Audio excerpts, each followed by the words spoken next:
Foreign correspondent Raf Sanchez in Tel Aviv, joining us from a square where the families of hostages gather. So, Raf, what are we seeing now that the bombing campaign has resumed? And is it clear where Palestinians are supposed to flee to now?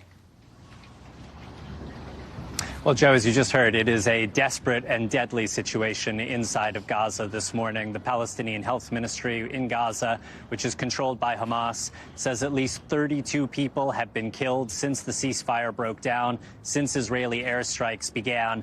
And the Israeli military is today warning residents of the southern city of Khan Yunis that the entire city is a potential active combat zone. It is urging them to flee south, closer to the Egyptian border, to the area of Rafah, which is significant, Joe, because the Israeli military was at first telling people to flee from the north to Khan Yunis. Now it's telling them to get out of Khan Yunis. So you are potentially having a very significant proportion of the population of Gaza being told to flee to the absolute most southern area. Now, this is a brutal end to a truce that lasted 7 days and a couple of minutes. Both sides blaming each other for not extending the deal. But Israel says Hamas or other Palestinian militant groups inside of Gaza began firing rockets at about 6 a.m. local time. So that is about 1 hour before the ceasefire was due to begin. Israel resuming its airstrikes shortly after 7 a.m. And as we've seen during the week, there has been more aid getting into Gaza. It is a fraction of what is needed.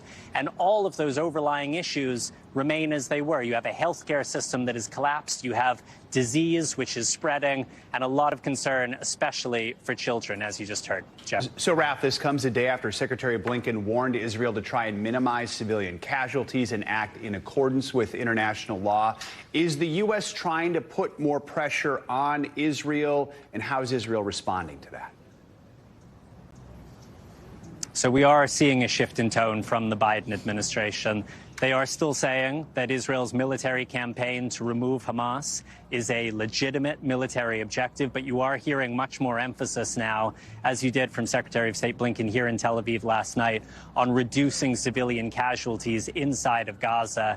He said there cannot be the kind of large-scale displacement of civilians in the south as we've seen in the north. He said also life-critical infrastructure, so that's hospital, that's water stations, that's power stations, cannot be targeted.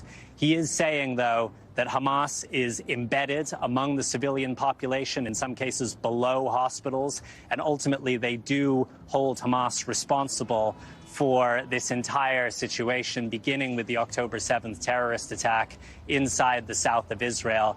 The question now, Joe, is can the U.S. be involved in helping to try to rebuild this ceasefire, which is shattered this morning? And the other big question, is it even possible for that to happen right now quickly, Raf? I mean, where do things stand?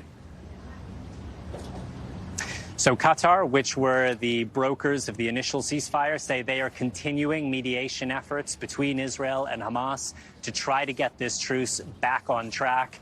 Interestingly, the president of Israel is in Dubai today for a climate summit where he met the emir of Qatar. They shook hands. That's rare. These are two countries that don't have diplomatic relations.